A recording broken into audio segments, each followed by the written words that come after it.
we know of we've heard of what's been happening in South Africa. There are sections of the citizens of South Africa who feel that the people who are not from South Africa but are currently residing in South Africa, working, doing business, whatever, are taking up opportunities that should be for the people in South Africa. Yeah. And for that reason, they organized some protests that were to take place, this week. And also for that reason, there have been a lot, and this is not the first time that they've had this kind of, complaints and issues against migrants. Yeah.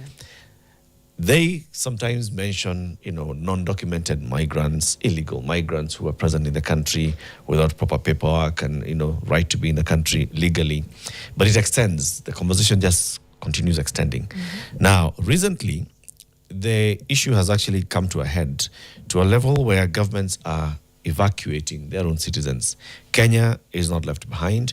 More than 100 people have already been brought. In fact, a flight landed last night, and we even had a reporter there at the airport last night with Kenyans who are in distress, who are seeking just support from their government to come back home.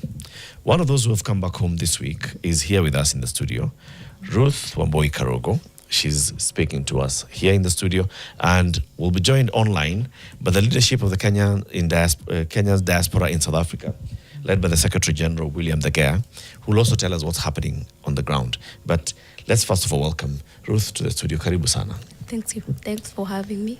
It's a pleasure. I know you've gone through a lot. You'll take us through, your life in the last couple of weeks, in the last couple of years, and also how you ended up back home.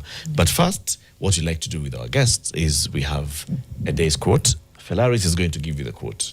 Just listen to the words of the quote, see if they make sense to you or how they speak to you. Okay. Yeah. Karibu sana, Ruth. Asante. Should I even be saying karibu nyumbani? Asante. Today's quote is courtesy of Ellen Johnson Sirleaf, and the quote reads, "History will judge us not by what we say in this moment in time, but by what we do next." History will not judge us by what we say in this moment in time, but what we do next.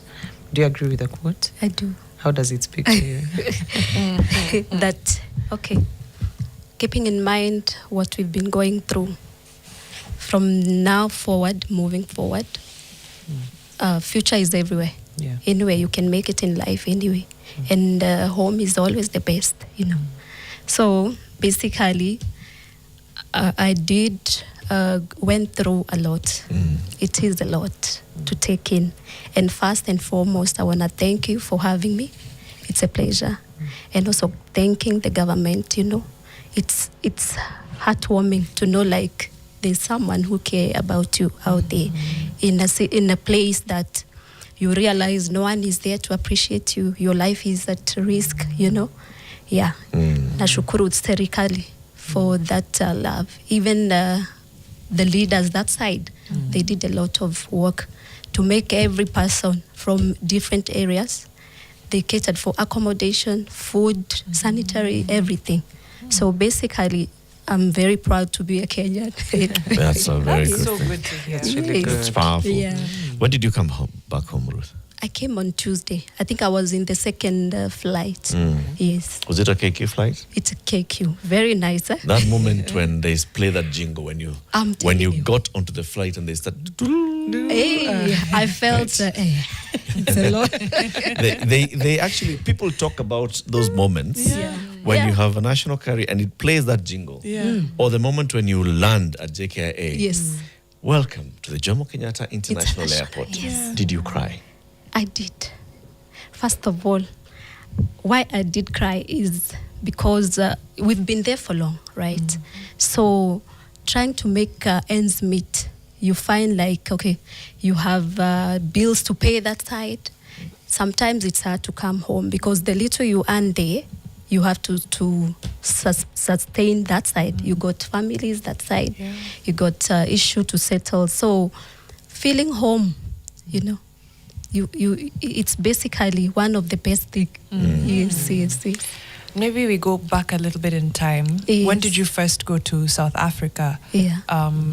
Was it, for work, for school, for fun, and then ukaona hapa ni papoa wacha nikae? How did you end up in South Africa?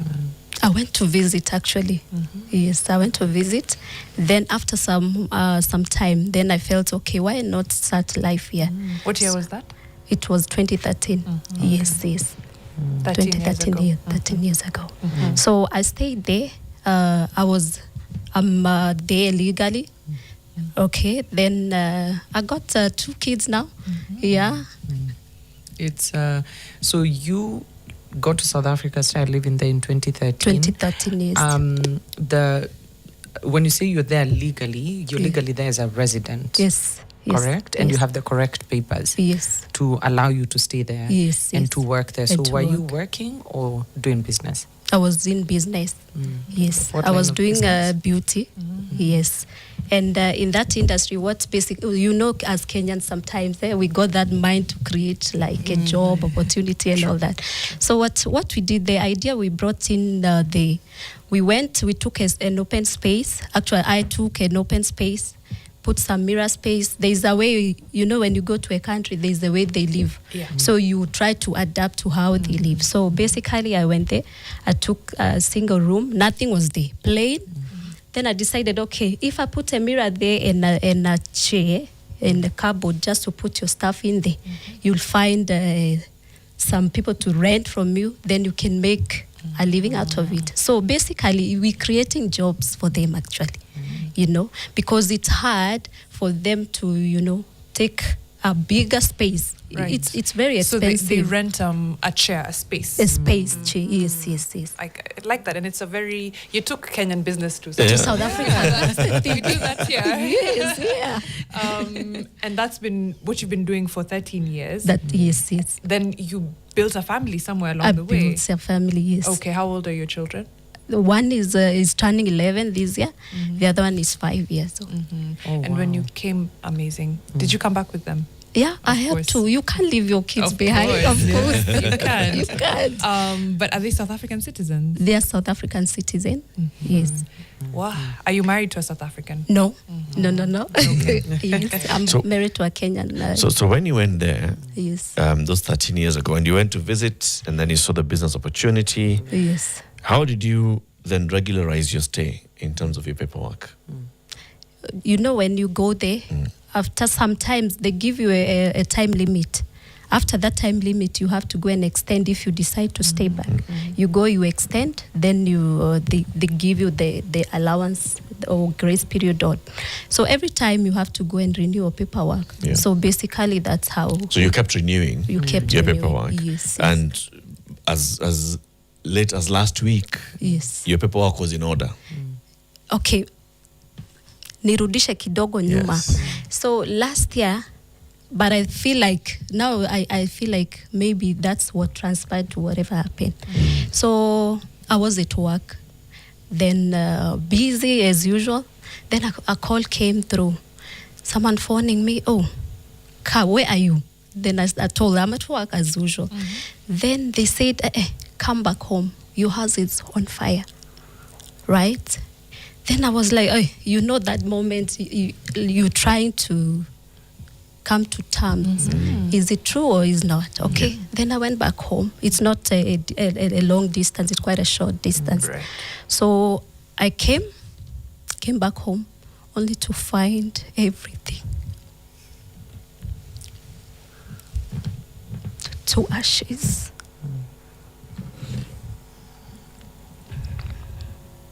Everything. So I lost my documents in the fire.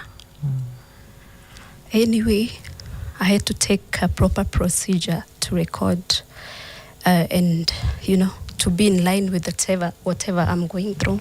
So I went to the police station. I opened a case and they gave me affidavits. So bearing in mind you lost everything, it's hard to start. Where will I start with my kids? I need to pay school fees. I need new uniform.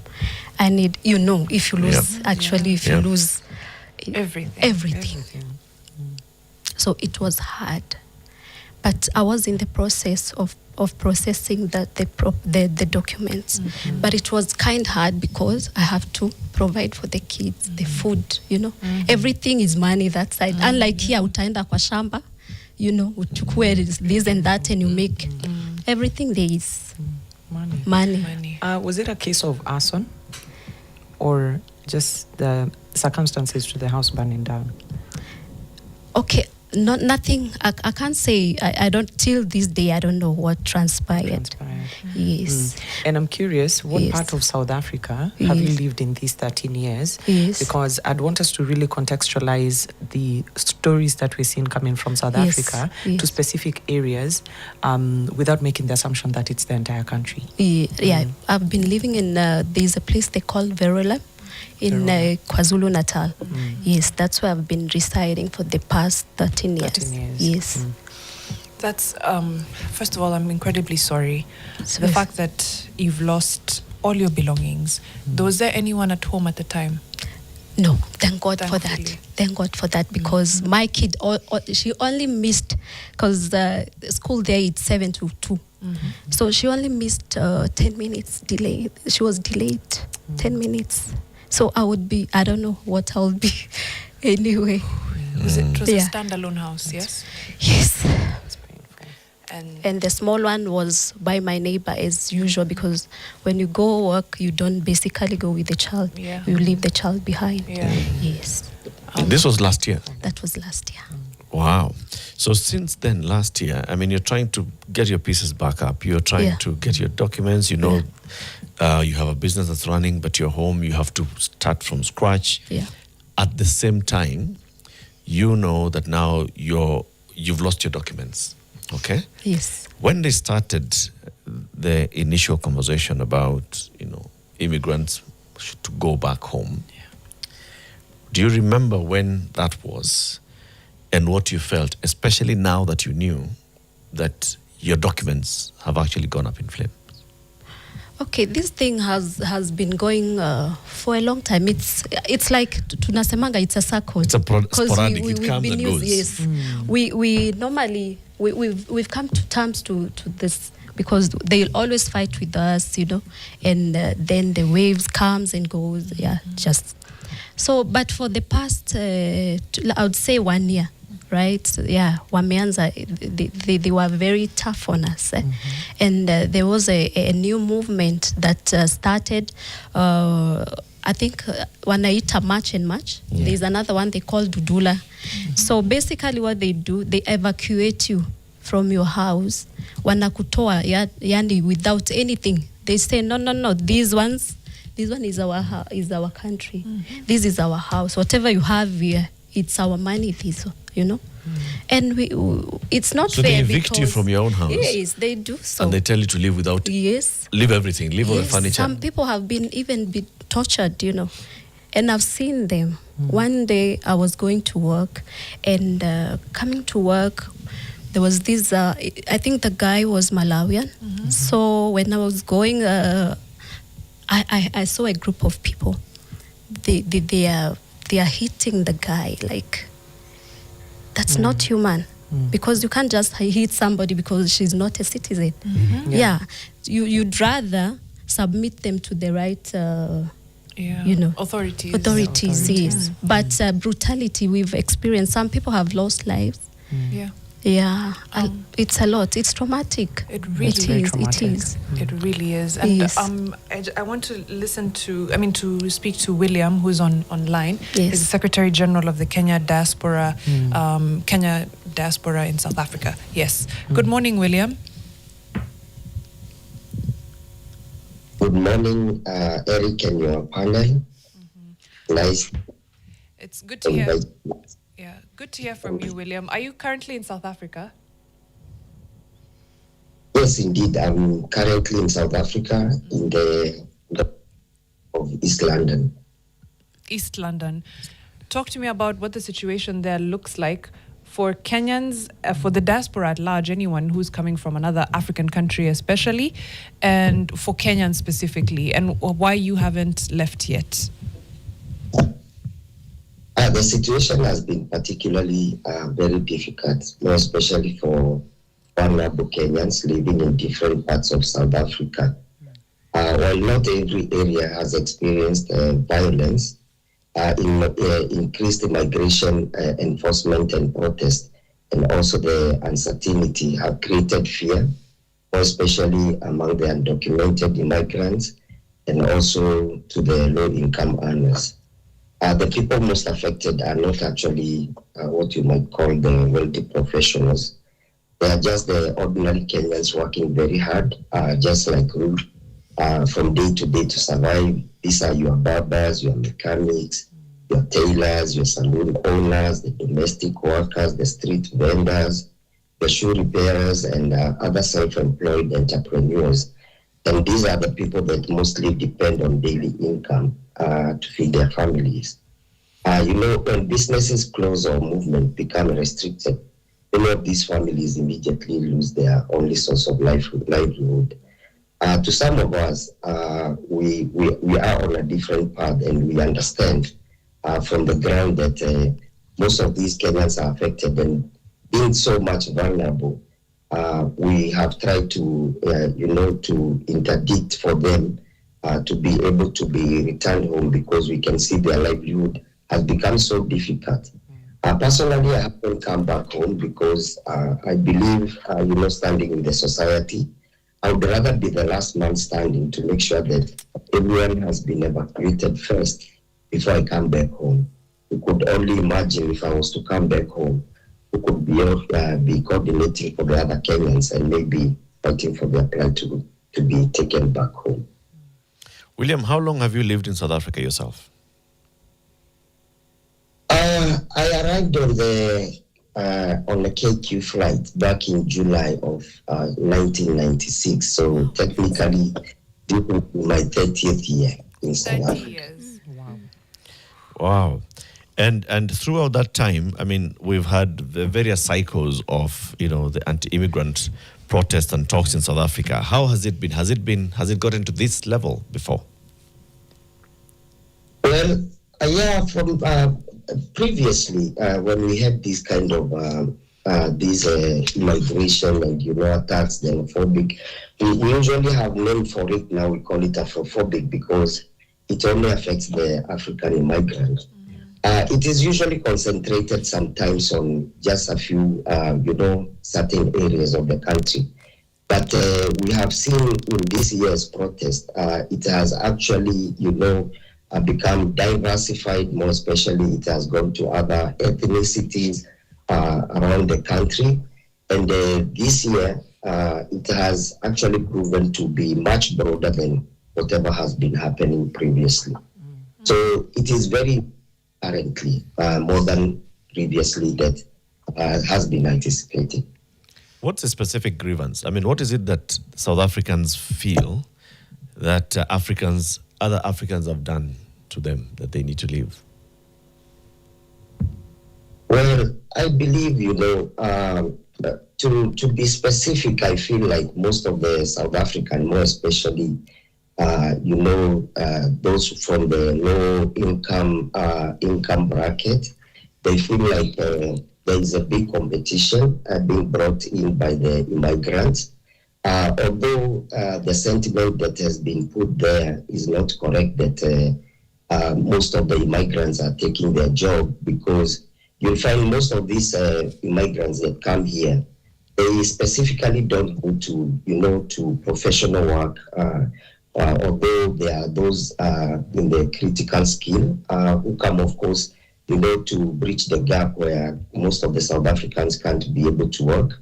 But we also have entrepreneurs, people who came here with their own skill, their hand skill. And the normal South African feel like if maybe it's someone who is on the corner, maybe he is repairing cell phones, someone who is maybe repairing shoes, they feel like that person is taking their job. So those are most of the grievances we see, because the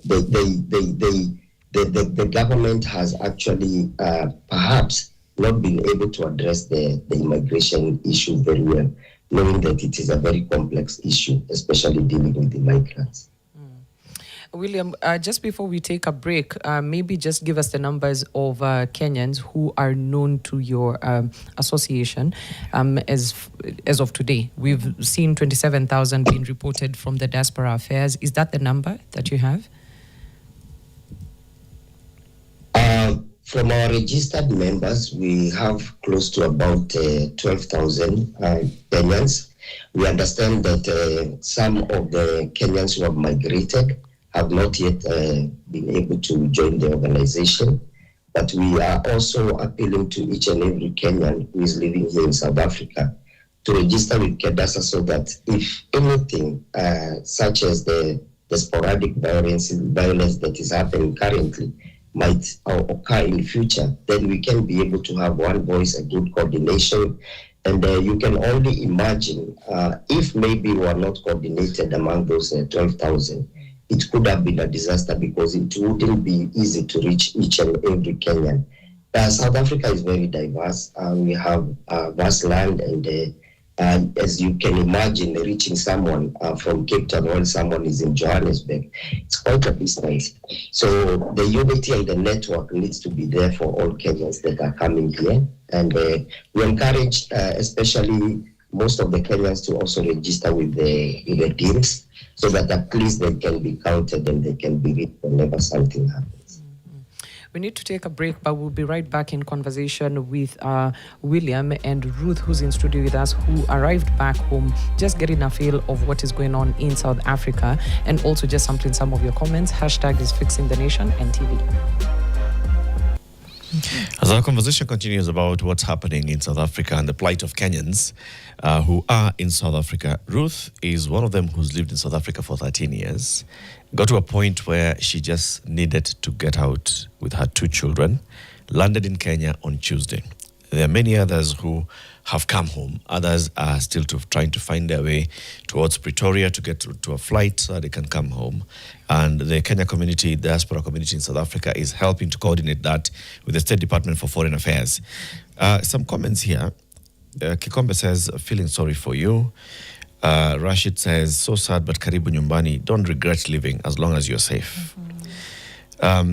Francis Odhiambo says, pole sana to our fellow citizens. It's hard to go through this. My question is, whereas many countries do not allow non-citizens to work manual jobs, we in Kenya allow everybody to come. But then Francis also goes in to ask another question. Why do some Kenyans go to South Africa without proper documents? I believe if you are a professional that is well documented, they'll not have an issue. You'll tell us whether you know of those who have proper documentation. You had proper documentation. You're back home. Is borderless Africa a myth? Nairobi is asking that. And then there's also a question by Bakari Sanya. Kenyans in South Africa who are unable to return home due to intermarriage or children enrolled in local schools, how can they be supported? That's a question that, of course, we're going to ask William, the leadership of the Diaspora Association, whether they are also working on that. But let's begin with the current kind of attacks that you're seeing. Are they only limited to people without proper documentation? No, that's basically, I'd say it's not the truth. Because we've seen people like myself, we've been affected.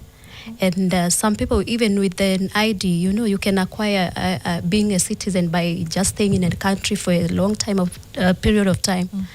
So everyone, as long as you're not a citizen there by birth, somehow you're affected. It doesn't matter whether you have documents or not. But I've seen everyone facing that, I call it discrimination or some sort. Yeah. Yes. I wanted you to take us through this particular period, and especially your journey up to the point where you landed at JKIA, right? Yes. So there's a notice that's been given that we're going to have a protest on this day. You can feel the vibe in the community. Please tell us about what was happening among your neighbors and your clients and, your friends, those who are indigenous South Africans and those who are not. So yeah, the vibe that was happening to the point where you felt you need to come home. Okay. So maybe you can take us back to 2 weeks ago? Yeah, it's been going on, but the past 2 weeks, it's been hectic. So whenever they organize those marches and all, they basically come to shops. If you're working there, because they know us amongst us, because you'll know your neighbor. Who's your neighbor? You'll tell she is not or he's not a citizen. So they basically know us, and you must know Kenyan talent is basically, It stands out. it stands out. So not only Kenyans, but I've seen people from Malawi also. They are very equipped. So most of these South African, they wanapenda our service because one, we give it our best. So we will always outstand them. So if for example I have 4 clients, they'll want to have Ruth as who is doing their hair or with the nails and all.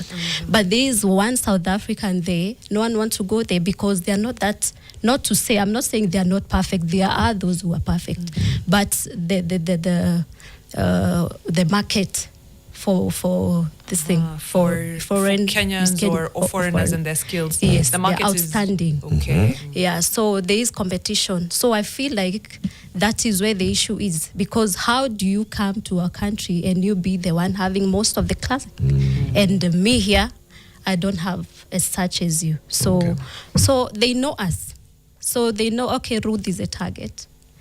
Okay, when they're doing the matches, they'll come and point out to Ruth. Sometimes because I can speak the language, so they will not know. But because of the one we're working together, they know me. So they'll point out, this one is not a citizen, So they'll take me out, and it's really sad because some of them have been beaten up just because of you rendering a service, Yeah, that's what they do. So whenever we hear of these matches, you'll be asking, oh my God, here they come again. What will happen today? So every day is you're living on fear. edge. You're living on edge. Yeah. Walk me through your interactions with the State Department of Foreign Affairs or the Ministry of Foreign Affairs or the High Commission in South Africa. When did you first go to them, and then what was that process until, like Eric said, landing at JKIA? So come again, please. So the process of interacting with the High Commission, the Yes. Kenyan High Commission, Yes. and how they helped you all the way until getting to JKIA.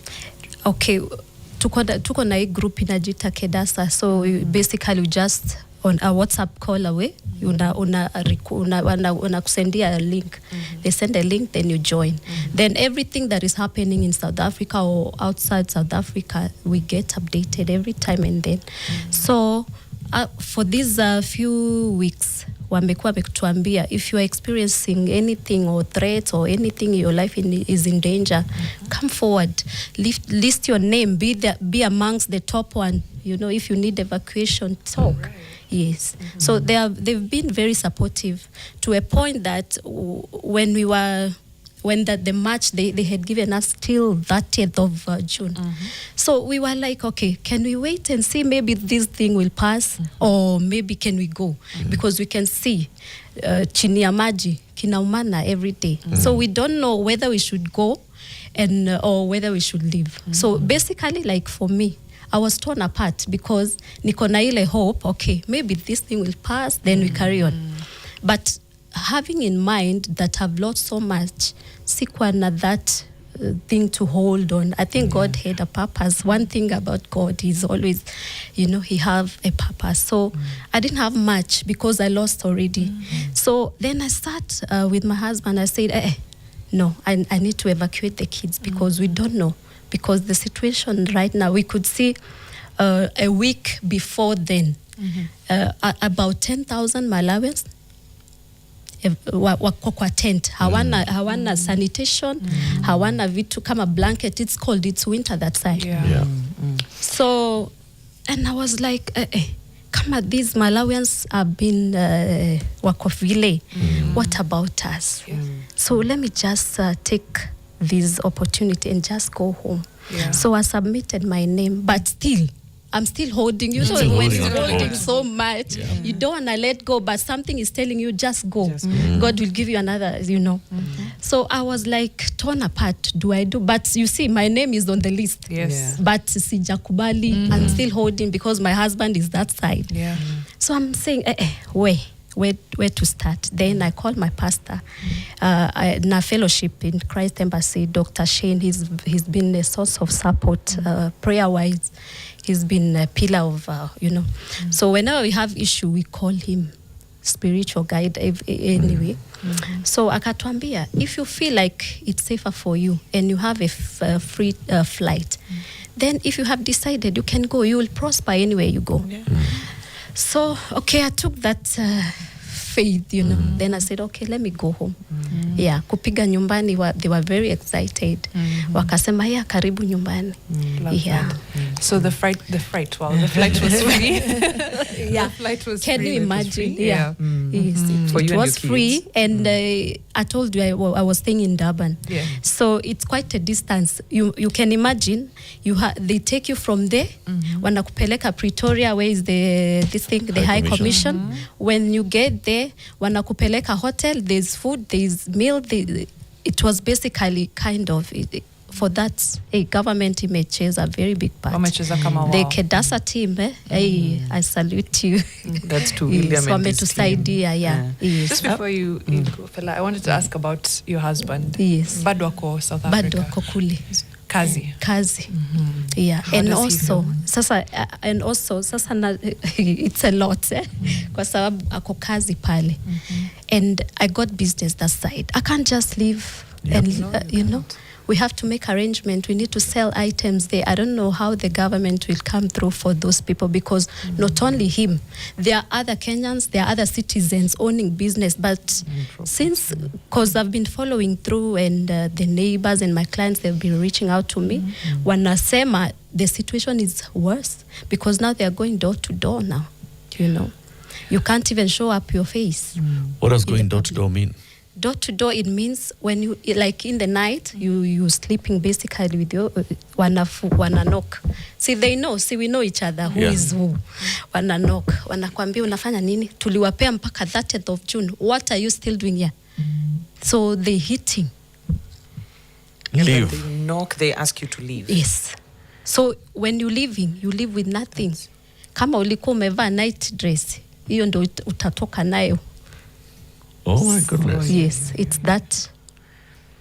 On your flight serious. back home, you are from Durban. Yeah. Were there other people from other parts of South Africa?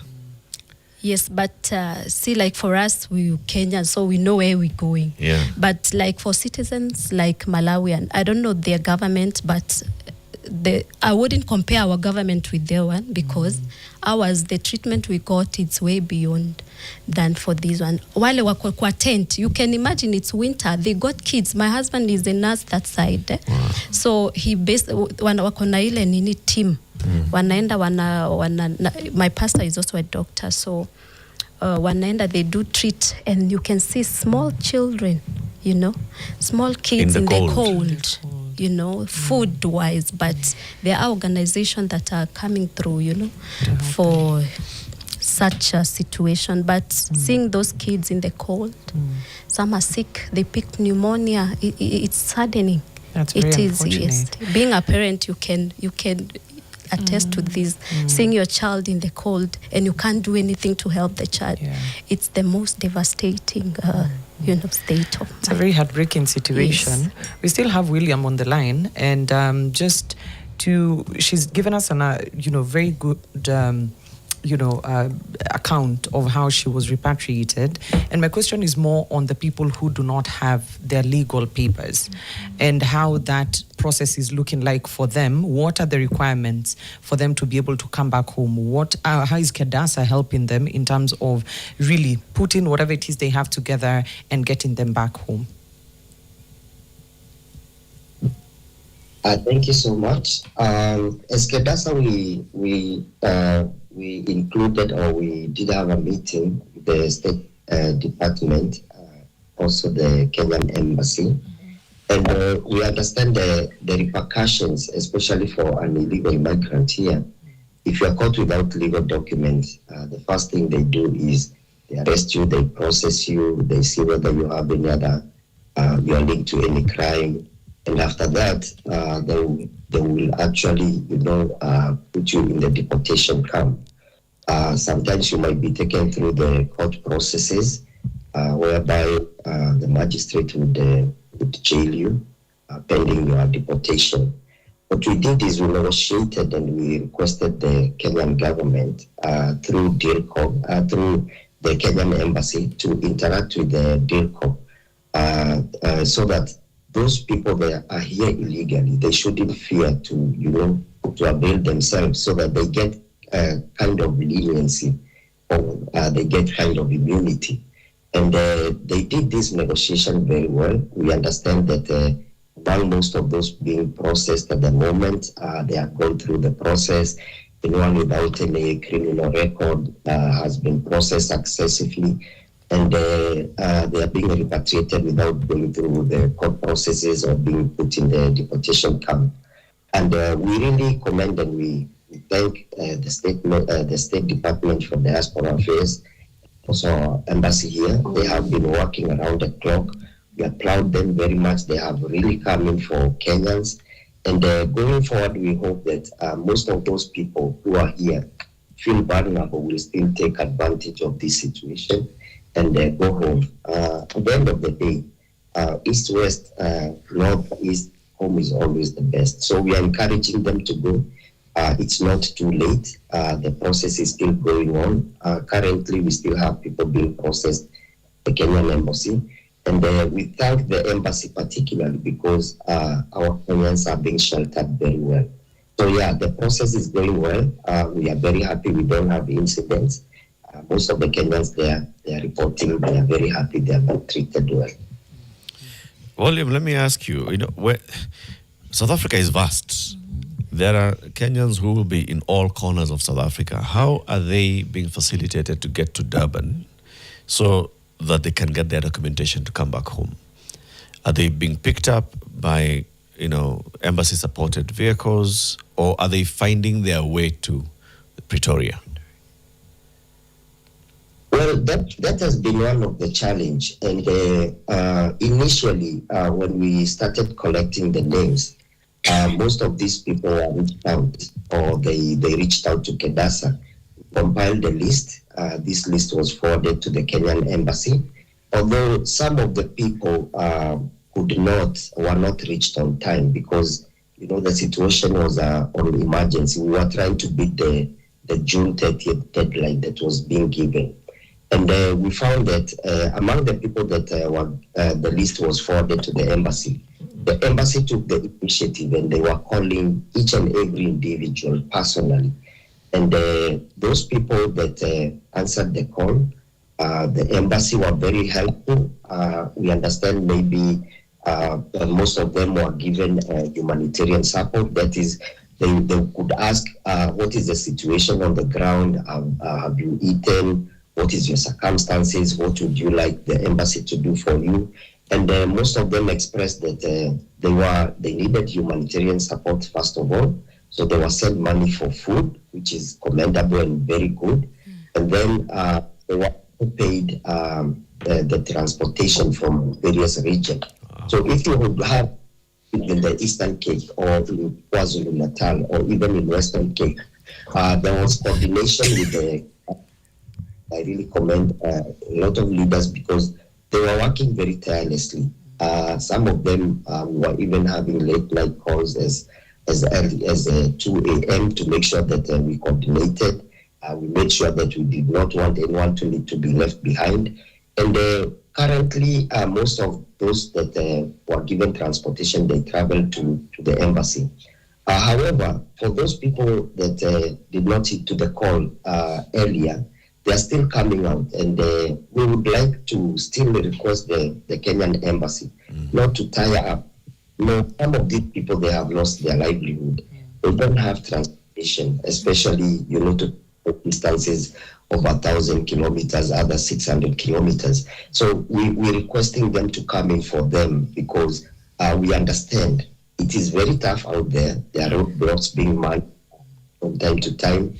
And, they face being arrested and, being detained while they are making their way to the embassy. So, yeah, there is still a challenge. Some of them don't have transport. I remember there are gentlemen that called me yesterday. He was requesting me, to try and see or organize someone to take him or even to send him some money so that he can be able to take a bus to Pretoria. But for many of them, we are actually advising them to avail themselves at the embassy. The embassy has opened its doors.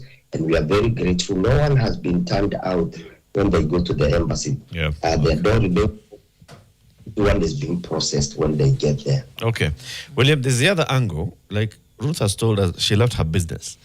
There are some who are living businesses, running businesses like Ruth. Others, the businesses are being taken over. Others, their homes are being taken over. You're told, leave, and you leave everything at home. Now, is KEDASA collecting this data and information? Are you able to tell those that have left their businesses, and is there any conversation that's happening on how to seek compensation for them? Indeed, we are trying to document the suffering that the Kenyans have endured. You'd find that more especially when the sporadic attacks started, we had so many people that had businesses like your shopkeepers, people who had supermarkets, clothing stores that were looted. Some of them were documented because, as you know these days, everyone carries a device that can record. We also took an initiative to request that most of the people, especially who have not registered with us, they should come forward and present their cases so that we can consolidate everything, consolidate the data, and then we present it to the State Department.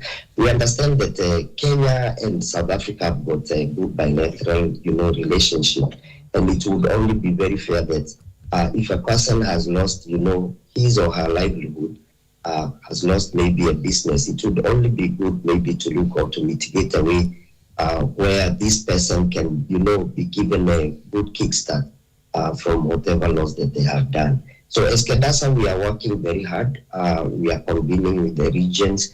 We are also working with the local groups that are also affiliated with KEDASA. We have got groups from all over the provinces. And yes, we will be making a follow-up and making the recommendation to the embassy to present it so that at least they can see how their counterpart can compensate our Kenyans who have lost their livelihood. Okay. Thank you so much. Thank you, William. We'll continue having you on. And of course, we hope that you continue to stay safe. And I really admire the work you're doing with the Kenya diaspora in South Africa. Like you said, afadhali wewe ubaki until wote wametoka. Anyone who needs to leave has left. That is incredibly selfless of you. Thank you, William. Let's end the conversation with you as well, Ruth. Yes. I just want to know what next for you now. You're starting afresh almost after 13 years. It's a long time. Your children know South Africa as home. They're South African citizens. What now? I guess I just have to trust God, and see if the government can come through for us.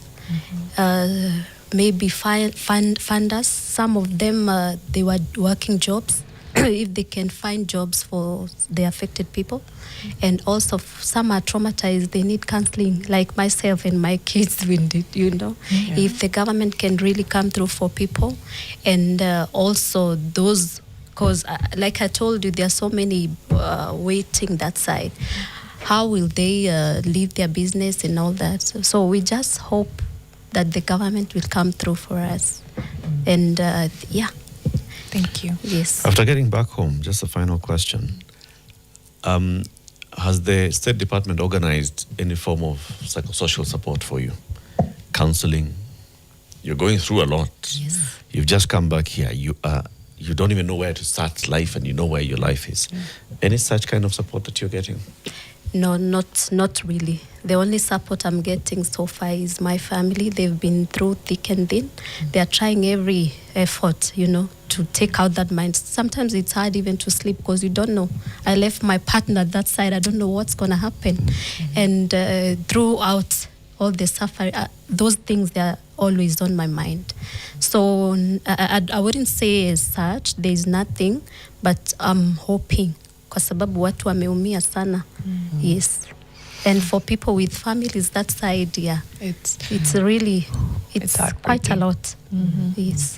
Thank you for sharing with us, Ruth. I know you literally just arrived like a few days ago. Yes. So thank you for spending the morning with us. Thank and you we so wish you much. all the best along with your children Thank and your you. husband who is back in South Africa. Thank you so much. And as we end the show, I think also to pay hongera to the State Department for diaspora affairs. It's good to give flowers where they're due. It's good to hear from Ruth, from William as well, that Kenyans in South Africa are being treated well by the High Commission and by the State Department, that they're finding their way back home, they're getting money for food if they need it. That's exactly what they should be doing. But to pay hongera hapo. For the psychosocial support, I hope PS Roslyn is listening. But that's something that they're working on. Yeah, absolutely. That's been Ruth Wambui Karugu, who formerly used to live in South Africa, now back home, and William Thegea, who's the Sec-Gen for the Kenya diaspora in South Africa. In the next hour, we get to listen in on the plight of ex-convicts and how life is after serving sentence. This is Fixing the Nation.